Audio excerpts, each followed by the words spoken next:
I spent some time using Leo in Season 4 and wanted to share my thoughts regarding some changes.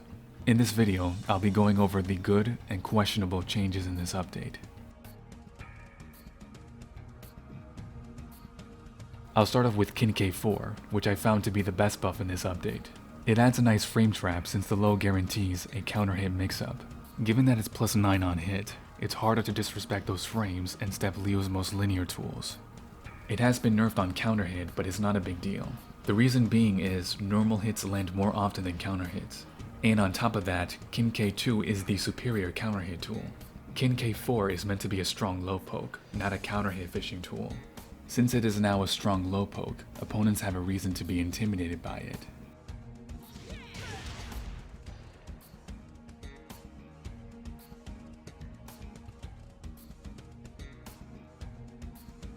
Kin K2 also received the great buff. Knockdowns are generally more ideal than frame advantage. An opponent knocked down has to take a gamble between remaining grounded or guessing a mix-up. The positive to this is that Leo has options that cover all scenarios. These two options hit opponents who retaliate, attempt to parry, and refuse to get up. These Kin K buffs overall make the mix-ups more viable than before.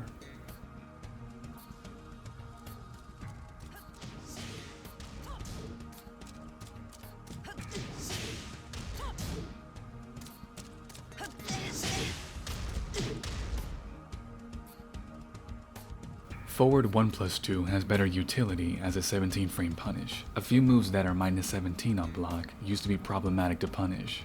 Leo no longer has to rely on forward 2 to take care of these. Forward 1+2 still can punish some moves, but at least it's more useful than before.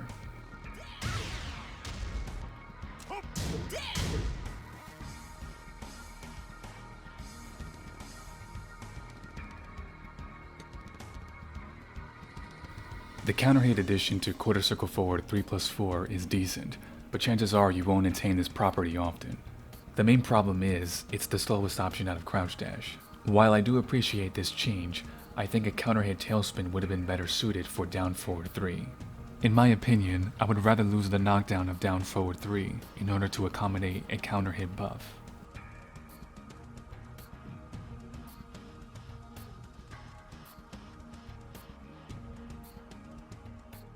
That brings me to Sidestep 1+2, which gives Leo yet another safe mid-wall splat. This adjustment simply adds on to more of Leo's strength at the wall. I don't mind the change, but it's rather unnecessary to have too many safe mid-wall splats. Leo would still be strong at the wall with only 2 options. Having 4 safe mid-wall splats is too excessive.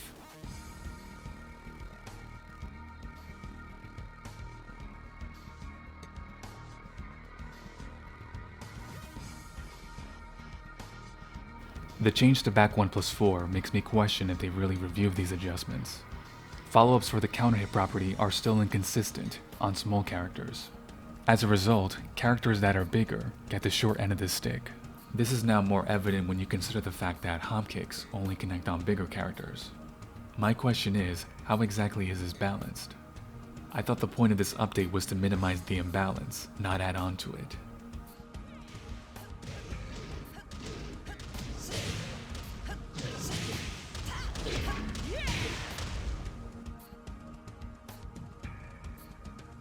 Leo's key charge has been buffed in recovery time, but you still need a wall to take advantage of it. Using this in the open is very risky, as you are prone to counter hits. This update came with a wall scaling nerf for all characters, and ultimately, it affects Leo's key charge damage.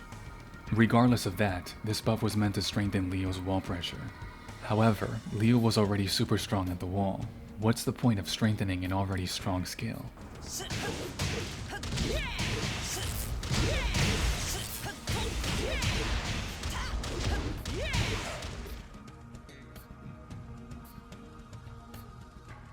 Out of all the new moves this season, Leo's ranks around the top 10 of the worst.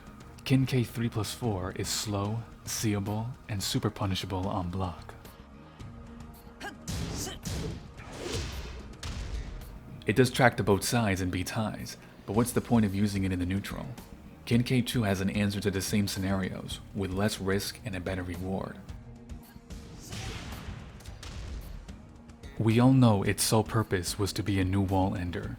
Speaking of new wall enders, Kinkai 1+2 could be considered pointless in Season 4. In this update, Kinkai 3-4 does more damage than Kinkai 1+2 at low scaling, and does the same damage at maximum scaling. All of this while providing equal, if not better Okizeme.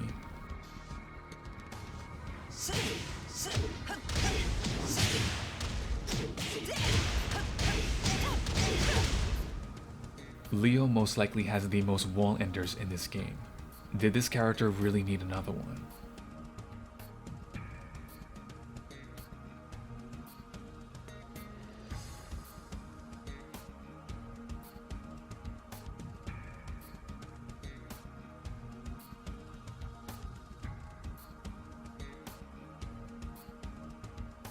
The most questionable change in this update definitely belongs to Forward 2-2. This is by far the most pointless adjustment and offers nothing. The pushback in the open makes the frame advantage obsolete.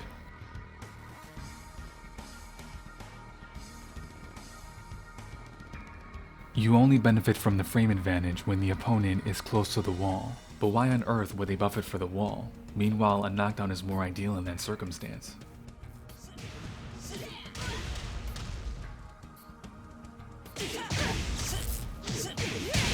It would have been beneficial to see back 2 change to 14 frames. Back 2 1+2 would have better utility as a 14 frame punish than Forward 2-2.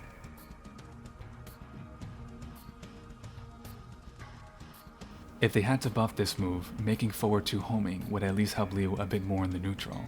I personally don't mind a lot of Leo's moves being linear. Characters having weaknesses should be a thing. What I don't get is why some characters have solid tools to compensate their biggest weaknesses, while others have lackluster ones.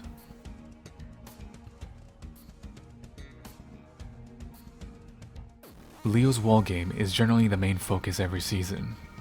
Kinkai buffs were the best out of this update, but they require a stance that is very linear. Leo's key charge would have been better off as a mechanic of its own. Suffice to say, in its current state, it's too risky to utilize in open stages. The best way to describe most of these changes is superfluous. Too much emphasis is placed on skills where Leo already dominates. Hardly any attention is given to where it needs to be. This concludes my thoughts on these changes, at least the ones I wanted to get off my chest. Tell me what you guys think regarding these changes. Feel free to give your suggestions on a future update as well. Thank you for watching, and I'll see you next time.